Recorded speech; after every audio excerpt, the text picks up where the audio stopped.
I welcome you back in one in all YouTube channel. This is day 14 of typing tutorial. Today I will give a third practice exercise on home row plus top or upper row.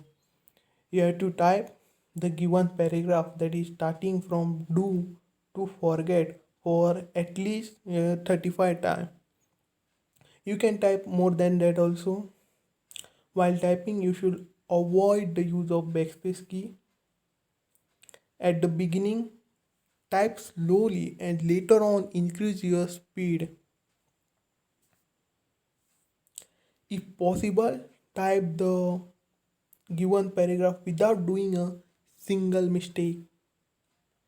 Suppose while typing any mistake happen in any word, you have to repeat that word only for another 30 times.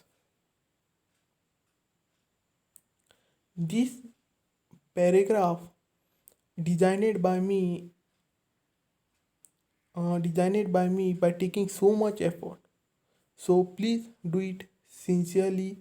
Follow all the exercise or listen to the all the instruction and follow all the instruction. This paragraph I have given for starting there are two character word, then three character one, three character word, four character word, five character word, six character word, six character word. Lastly, six character words are there. That's it. That much. Thank you. Thank you so much.